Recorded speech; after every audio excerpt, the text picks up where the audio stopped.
All right, so she gave us chills at Romaine Virgo's Mother's Day concert. She did. And now she's packing her bags and her powerhouse vocals as well. They're gonna go with her because they're heading to the UK. And I say they because her voice is its own person. Jamaican songbird Sevana is taking her soulful sound across the pond with her.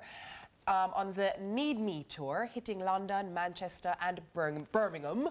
But before she flies out, she's joining us to talk about her creative journey, the tour, and why also you need to grab those tickets like from yesterday. Yeah, but also she's branching out, y'all. She's heading into film. We got to get all the details. Savannah, good morning. Good morning. How are you? Thank you so much for having me. I'm well. It's so good to see your happy faces. It's good. I don't know who's happy now, man. That's crazy. It's because we like mango. But let's talk about it. You're not new to music. You're not new on the scene. No. Music has been your thing. Yeah. Walk us through when you first even realized that music was going to be your thing to where you are now. Oh man, I think probably Rising Stars. Yeah, I think I had no idea what I was doing, no voice training, which I think everybody learned watching me. But over the years, I think every time I've come at a crossroads with music, and I've had to decide, okay, well, do you love this thing enough to keep going? I've chosen it, you know, and so it's become more concrete for me as a purpose as the years goes by, as my core purpose as the years go by. One thing that I always like to ask creative people like yourself is like when you dip into the well that is in you and you say, here, have this thing that I made. What's it like when you see the reaction to it, like they gravitate to it, like I don't know who else could have written a song say I love you like mango, and it just connect. I didn't know it was going to connect either. I wrote that song in 15 minutes. Really? 15 minutes at a writing camp at GJAM, yes, in 2019. So it's so funny too, the songs that take me the shortest amount of time are the songs that do the best. So people they don't like thought. Too much thinking. They don't like too much thinking. Not too much depth. But I love that song, and it just was very easy. I love mangoes, and at the time. What's your favorite? Julie. That is Julie is the #1 mango. I feel like everybody knows that. You know, everybody. If you never know better anything, then it's invented the Julie mango. I know. People would argue East Indian, but But what about Bombay? You know quality. St. Julian wins again. That's actually really high pitch. You can just say no. That's the.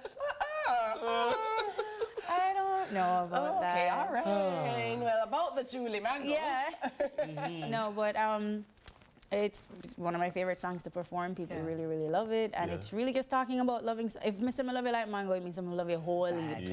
Right? So that's literally just what the song means. You are heading on the road. We mentioned in your introduction that you're heading to the UK. When you're getting, she's excited, and I love that. What I love is it's not just like a chore. It's exciting. It's new work. Tell me all about readying for a tour like this and what you had to bring to the stage. Oh, it's so stressful.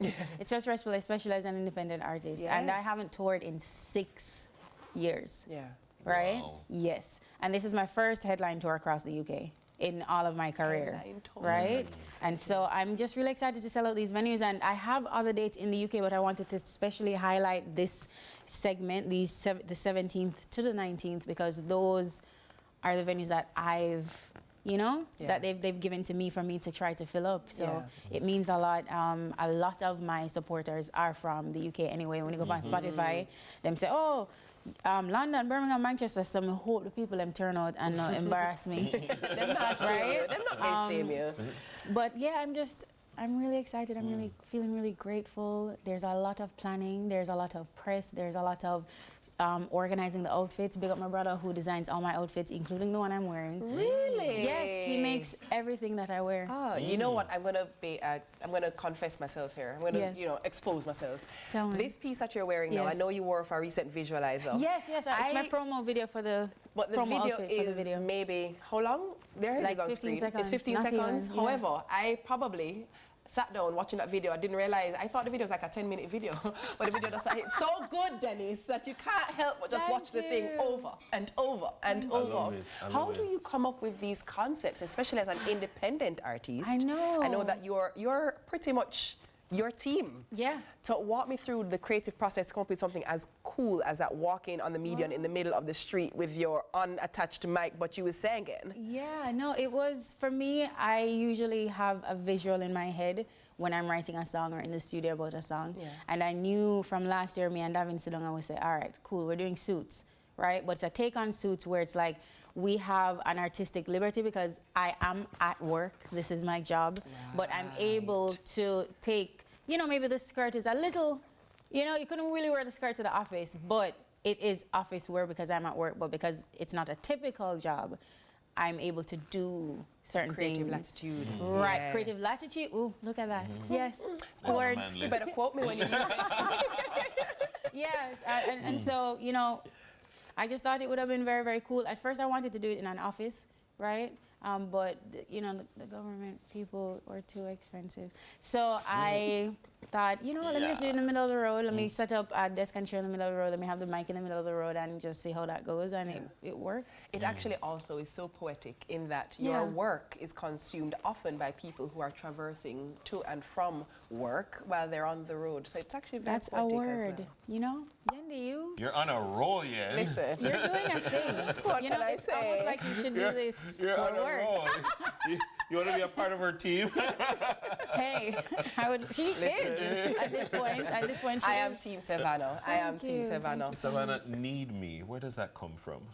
I wrote it for my loved ones. People think it's a love song, and it is, but it's not a romantic love song. I just wrote it for my brother, my mother, my cousins, all of my siblings, everybody who's continuously stayed and supported me. Yeah. That's what it means to me. But I was never going to give that description, you know, because my sister people, I take it as like a love song, which I don't mind. But yeah, that's why I wrote it. That's where it was coming from when I wrote it.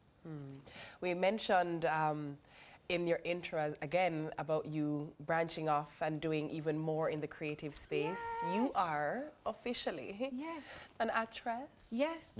Headliner. Can we talk about Model. it? Thank you. I am in my first lead role for a feature film. It's a Canadian-Jamaican feature film called Threads of Us. And I'm currently filming it. It's 12 to 14-hour days. So I don't know how I'm here right now. I should be asleep.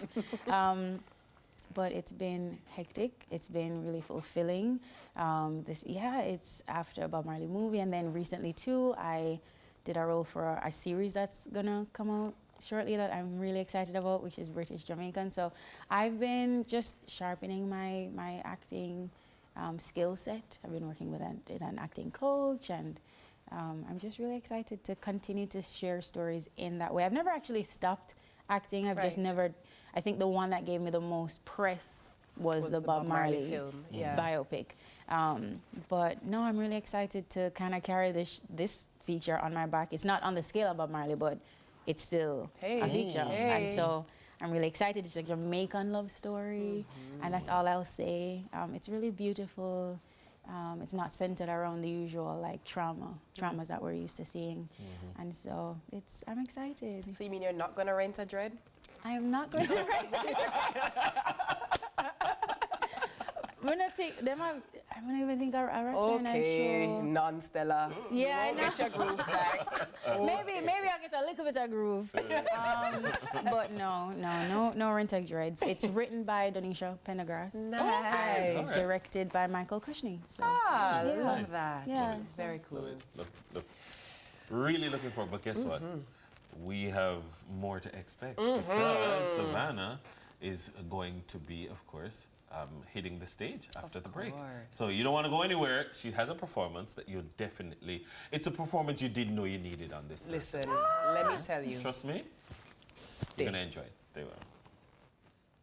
And if you ever